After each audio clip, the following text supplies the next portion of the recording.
Hello everyone. I've got a new microphone, so hopefully this will all sound a lot nicer. I do still have a couple videos coming with the rubbish sound quality, but I wanted to talk about divine feminine, because I've been seeing people talking about this, and apparently it's a TikTok trend, and I am not on TikTok, but what I have gleaned is that it is about leaning into like a conniving feminine stereotype. And like sometimes it's about being a temptress, and then other times it's about being like a pretty princess and being all like soft and sweet. My conception of divine feminine, or more accurately, I suppose, divine female, is quite different. And so I just wanted to explain what I've seen, mostly through being kind of into like new agey stuff as a young teen, and then as an adult coming back to appreciate certain aspects of this notion of like women's spirituality. And I think a deep dive on that deserves its own video, both in terms of going to like some actual history, but also I tiptoe on a slightly like odd line with regards to it. But yes, I wanted to explain what I understood by this notion of divine female, and then also talk about the pros and the cons. So, as far as I was aware, until recently, divine feminine was more about female biology and to do with kind of cosmic spirituality. So, like, women can give birth, and that is a sacred connection to life giving and to like the spirit world, if you believe in that.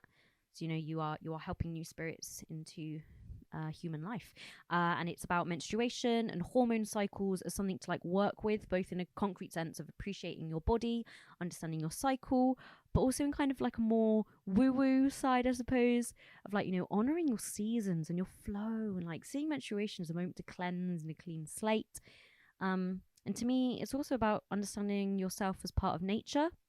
The closest it veers to stereotype is about seeing yourself as like part of Mother Nature, and Mother Nature being important, but kind of about like caring for the world and caregiving. But at the same time, although that is categorized as a feminine trait, I do think that is a positive trait, and like it would be better if everyone was caregiving.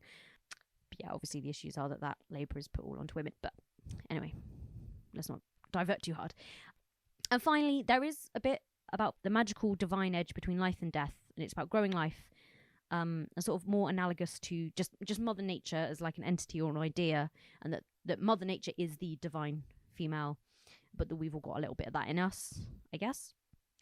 So anyway, here are the pros and the cons. For me, the big pros are it's about loving your body. It's about loving your female body separate from society, appreciating yourself as a creature, and kind of the joy and kind of, I think sacred is the best word, but like, the appreciation for the specialness of being able to create life, and that following into a tradition around also caring for those who are dying. And I do think that is wonderful, and also something I'd like to think on, because I think that in general societies, like, our current like Western societies, attitudes to both birth and death are kind of not the best.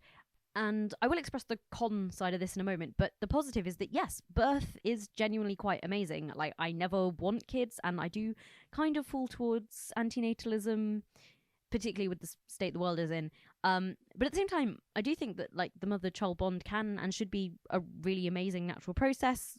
Growing a child from your own body is genuinely amazing.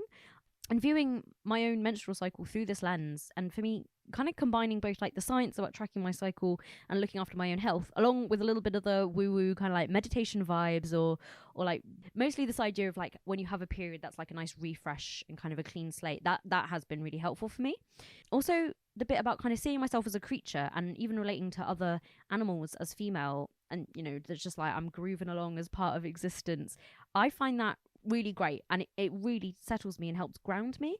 I think that like positive thinking and meditation, that is really good, but to have kind of a slightly more specific thing to attach that to, that being like this woman-centered spirituality idea, that helps me personally. But also as a woman and as a feminist, it has been beneficial to me too. I also think there's a little bit of like spirituality you tend to think as being like tied to the heaven and being tied to something that we can't see or interact with. It's this kind of heavenly thing that's above us. But a lot of this kind of like new agey and particularly women's spirituality stuff leads me to the ground, leads me to the earth, leads me to nature and being connected, because it's also about kind of the opposite and the flip side of that disconnecting from your own body and the disassociation of like how online a lot of life is at the moment. That I find this form of like a women's spirituality helps bring me back to a grounded feeling, as opposed to the sorts of, when I think about, say, Christian spirituality, that feels very like up in the clouds to me. And it also helps me in seeing our bodies as special things. And like, I know it sounds silly, but like that our bodies are our own and they are special and they are not to be carved up and put on sale. With regards to my feminism and reproductive exploitation through egg selling or surrogacy, and that I'm against sex work, like, it roots a lot of my opposition to that, in that your body is for you and your dignity is intrinsic and it is natural. And I think I would come to those conclusions without any extra philosophy or spiritual side to it. But humans are kind of special animals. We aren't just going based on instinct. We have this ability to think higher and further than like mice. And I can't quite express it, but like, we should be able to assert ourselves as having a dignity that should not be compromised by like capitalist male supremacist death-loving planet hatred, and like how that also links into like colonialism and racism around the world. Like, it kind of links to a lot of social issues, but obviously from where I'm coming from, I view it mostly through a sort of woman-centered lens. There are many cons, however. So obviously, like, the second it veers way too close to woo-woo and pseudoscience, that becomes a problem, and that does happen a lot. Like, I'm not even going to really go into what I view as a really horrible, like, capitalist, sexist co-opting of all this stuff. Like TikTok witches just make my blood boil. And like, I do like a tarot reading, but how are you doing that over the internet, please? Like, you need to be like with that person. But anyway, it can basically cross over with a lot of harmful aspects of alternative medicine. And anytime you put more stock in this than actual science, I think that's a problem. But again, using it as a philosophy or a lens alongside concrete facts, I think can be good. Secondly, it can veer into more than just a reverence or appreciation of motherhood, and it can kind of lean into that women should be mothers thing, which I obviously hate. Funnily, I do kind of like the idea of women having an intrinsic creative power, which could create children or could create great art or scientific breakthroughs, anything at all, which is rude towards men who can, they can like spaff at a wall, I guess. But anyway, yeah, it can veer into sexist ideas about our roles as women and that it must involve motherhood. So overall, I hate what TikTok is doing about enforcing more gender roles. I do like this sort of neo-pagan women's culture vibe, but that is now also being kind of ruined by having to dilute it to involve men and deny biology. And while I am concerned about it often falling over into the side of what I will class as new age bullshit, I think a lot of it is really good, and it is a nice way to view the world. It helps me personally connect with my body and with nature. I like, marking the changes of seasons with the equinox and solstices. And I know it's not for all of you, but I think it might be worth having a little think of your own like spiritual side and how that relates to patriarchy, feminism, and other aspects of like oppression in the world. And maybe look way back into like your culture and your origins and what the ancient traditions of both like your own like lineage and also the land that you live on currently are. Yeah. I got a few footnotes that I just want to throw in, which is that I want to take a deep dive into how to be both critical of the institution of motherhood, but also how feminism can work for mothers. I see at the moment there is kind of this like weird like two sides of a fight, but I don't quite know why we aren't just working together.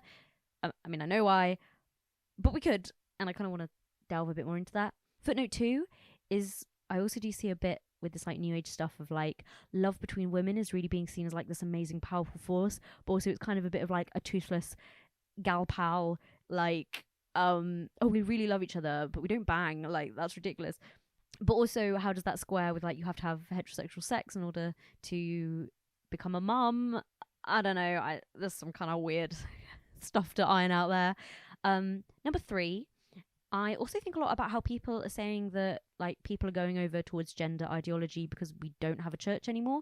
And like I've oversimplified an oversimplification there. But I do think humans need ways to gather together and like sing and think about the currently unexplainable sides of life. Not inventing like fairies and shit, but just like marveling at how we can feel deep, deep emotions and seem to magically connect with people and to nourish ourselves as like souls, not just bodies. And so then the final footnote for me is just like for some context about me, that I was raised in a atheist household, like not hard line, it just like it never came up. There was no faith in my house, so I never really believed anything specific growing up. Christianity was in primary school a lot, but then my parents handed me like just so many new age books because I was interested in it when I was an early teen, and I have been to like a handful of pagan rituals in my life. And when I say spirit and soul, I mean the thing in us that is not our bodies or our personalities. I guess like our consciousness or our personhood.